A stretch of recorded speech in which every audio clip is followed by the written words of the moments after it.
नमस्ते। आज बात करते हैं विश्व हिंदी दिवस की। ये दिन सिर्फ एक भाषा का जश्न नहीं है, बल्कि ये इस बात का प्रतीक है कि कैसे हिंदी की आवाज दुनिया भर में गूंज रही है और आने वाले कल में, मतलब एआई के जमाने में इसकी क्या जगह होगी। तो चलिए शुरू करते हैं। सबसे पहले ये देखते हैं कि दुनिया के मंच पर हिंदी आखिर है कहाँ। और सच कहूं, इसका जो मुकाम है वो शायद आपको चौंका दे। ये नंबर 3 बस एक अदद सा नंबर लगता है ना? लेकिन ये अंक अपने आप में हिंदी की ग्लोबल ताकत की पूरी कहानी कह देता है। कोई अंदाजा कि ये क्या हो सकता है? ये आंकड़ा बताता है कि दुनिया में हिंदी की पहुंच कितनी गहरी है। जी हाँ, बिल्कुल सही। हिंदी दुनिया में तीसरी सबसे ज्यादा बोली जाने वाली जबान है। सोचिए जरा, ये कोई छोटी मोटी बात नहीं, ये एक बहुत बड़ी उपलब्धि है जो बताती है कि इसका असर कितना जबरदस्त है। तो बोलने वालों की गिनती के हिसाब से देखें तो हिंदी से आगे सिर्फ मैंडरिन और इंग्लिश हैं। ये चार्ट साफ साफ दिखा रहा है कि हिंदी सिर्फ भारत की भाषा नहीं है। अरे नहीं, ये तो करोड़ों लोगों की जबान है, एक ग्लोबल लैंग्वेज बन चुकी है। और इसका दायरा सिर्फ भारत तक ही नहीं है।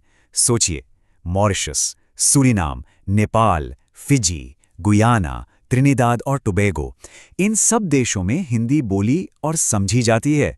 और इतना ही नहीं, दुनिया भर की बड़ी बड़ी यूनिवर्सिटीज में भी इसे पढ़ाया जा रहा है। मतलब इसकी एक अपनी एकेडमिक जगह भी है। तो अब सवाल ये उठता है कि इतनी बड़ी, इतनी फैली हुई भाषा के लिए एक खास दिन क्यों और कैसे चुना गया, और वही तारीख 10 जनवरी ही क्यों? इसके पीछे भी एक कहानी है। अच्छा, तो विश्व हिंदी दिवस का जो ऑफिशियल मकसद है वो ये है कि हिंदी को ग्लोबल स्टेज पे प्रमोट किया जाए। मतलब कोशिश ये है कि इसे दुनिया भर में एक इंटरनेशनल लैंग्वेज का दर्जा मिले। ये दिन इसी मिशन को डेडिकेट किया गया है। इसकी कहानी शुरू होती है 1975 से। तब नागपुर में पहला वर्ल्ड हिंदी कॉन्फ्रेंस हुआ था।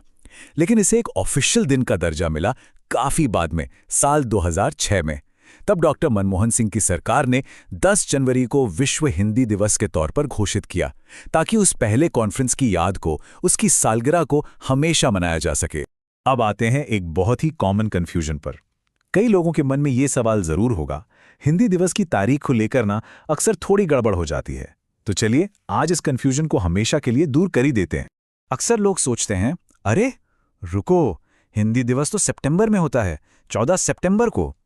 और हाँ, ये बात गलत नहीं है, लेकिन ये कहानी का सिर्फ एक हिस्सा है, पूरी कहानी नहीं। देखिए, इन दोनों दिनों में फर्क है। 10 जनवरी को जो होता है वो है विश्व हिंदी दिवस। इसका मकसद है हिंदी को दुनिया भर में फैलाना, और इसे हमारा विदेश मंत्रालय ऑर्गेनाइज करता है। दूसरी तरफ है 14 सितंबर, जिसे हम राष्ट्रीय हिंदी दिवस के तौर पर मनाते हैं। इसका लेना देना भारत की राजभाषा से है, और इसे भारत का राजभाषा विभाग देखता है। तो एक है ग्लोबल, दूसरा है नेशनल। तो ये तो हुई इतिहास की बात। अब जरा अतीत से निकलकर भविष्य की तरफ चलते हैं। देखते हैं कि ये दिन मनाया कैसे जाता है, और इससे भी जरूरी, इस भाषा को लेकर आगे का विजन क्या है। तो होता यह है कि दुनिया भर में जो इंडियन एम्बेसीज हैं वो खास प्रोग्राम्स रखती हैं लोगों को जोड़ने के लिए। तरह तरह के कंपटीशन होते हैं, और हाँ, जिन्होंने हिंदी लिटरेचर में कमाल का काम किया है उन्हें सम्मानित भी किया जाता है। मतलब ये सच में एक ग्लोबल सेलिब्रेशन होता है। और अब भविष्य की बात, जरा 2026 की थीम पर गौर कीजिए। ये बहुत ही पावरफुल है। हिंदी, पारंपरिक ज्ञान से कृत्रिम बुद्धिमत्ता तक। ये सिर्फ एक स्लोगन नहीं है, ये आने वाले कल का एक पूरा रोड मैप है। इस थीम का लक्ष्य एकदम साफ है, हिंदी को उसकी ट्रेडिशनल जड़ों से निकालकर आज की सबसे मॉडर्न टेक्नोलॉजी यानी आर्टिफिशियल इंटेलिजेंस से जोड़ना। ये कोशिश है भाषा को फ्यूचर प्रूफ बनाने की, ताकि एआई के इस नए दौर में भी हिंदी पीछे न रह जाए, बल्कि और मजबूत हो। और ये सब हमें एक बहुत बड़े सवाल के सामने लाकर खड़ा कर देता है। जैसे जैसे टेक्नोलॉजी तेज रफ्तार से आगे बढ़ रही है, वो हमारी सदियों पुरानी भाषाओं के भविष्य को कैसे बदलेगी, उन्हें क्या नया रूप देगी। और ये सवाल सिर्फ हिंदी का नहीं है, ये तो दुनिया की हर भाषा के लिए उतना ही जरूरी है। सोचने वाली बात है ना?